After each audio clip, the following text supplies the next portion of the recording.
നിങ്ങൾ നിങ്ങളുടെ പഴയ ബെസ്റ്റ് ഫ്രണ്ടിനെ കുറേ വർഷങ്ങൾക്ക് ശേഷം മീറ്റ് ചെയ്തിട്ടുണ്ടോ? And felt like time just post.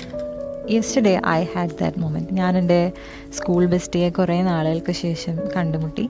ഞങ്ങൾ 5th മുതൽ 12th ഗ്രേഡ് വരെ same ക്ലാസ്സിലായിരുന്നു. And 11th and 12th ഞങ്ങൾ കൂടുതൽ ക്ലോസ് ആയത്. ആൻഡ് ഞാൻ 10th പഠിക്കുമ്പോൾ മാനിഫെസ്റ്റ് ചെയ്തിട്ടുണ്ട് ഞാൻ ഇവളുടെ ബെസ്റ്റ് ഫ്രണ്ട് ആകുന്നതും ഞങ്ങൾ ഒരുമിച്ചിരിക്കുന്നതും. ആൻഡ് ഇറ്റ് ഹാപ്പൻ ബിക്കോസ് ചുറ്റുമുള്ളവരെയൊക്കെ ഹാപ്പി ആക്കാനുള്ള ഒരു പ്രത്യേക കഴിവ് പുള്ളിക്കാരിക്കുണ്ടായിരുന്നു. But life it change things. അതായത് +2 കഴിഞ്ഞപ്പോൾ ഞങ്ങൾ ഡിഫറെൻറ്റ് കോളേജസിലായി. പിന്നീട് എൻ്റെ മാരേജ് കഴിഞ്ഞു, അവളുടെ എൻഗേജ്മെൻറ്റ് കഴിഞ്ഞു. ആൻഡ് ഞങ്ങളുടെ മെസ്സേജസൊക്കെ സ്ലോലി സ്റ്റോപ്പ് ആകാൻ തുടങ്ങി. ബർത്ത്ഡേസൊക്കെ മറക്കാൻ തുടങ്ങി. And I thought may be I know longer fit in her world. And അതിനുശേഷം ഇവിടെ ഞാൻ UAE വന്നിട്ട് ഏതാണ്ട് 1 വർഷത്തിലേറെയായി. അവളിവിടെ തന്നെ ഉണ്ടായിരുന്നു, പക്ഷേ അടുത്തുണ്ടായിട്ടും ഞങ്ങൾ അകലത്ത് തന്നെ ആയിരുന്നു. And recently she texted me like can we meet because she is moving to Australia. I said yes, but honestly I was nervous.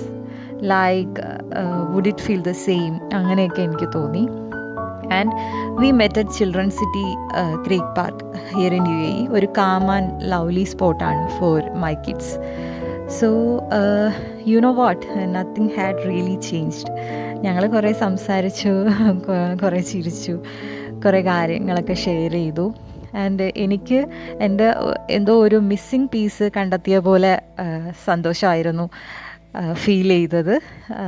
Then she left me with 3 lessons like do what you wish. നമുക്ക് ആഗ്രഹമുള്ളതെല്ലാം നമ്മൾ ചെയ്യുക, because നമ്മൾ പിന്നീട് regret ചെയ്യേണ്ടി വരരുത് ലൈഫിൽ.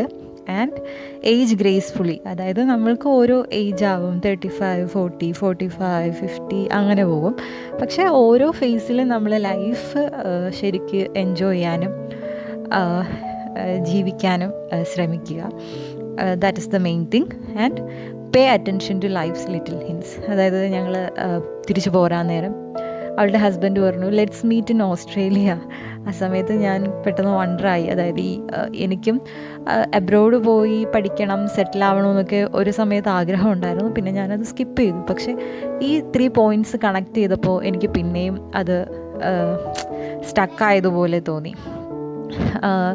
That day I felt so grateful because for friendship, for second chances and for the little moments that heal you from within.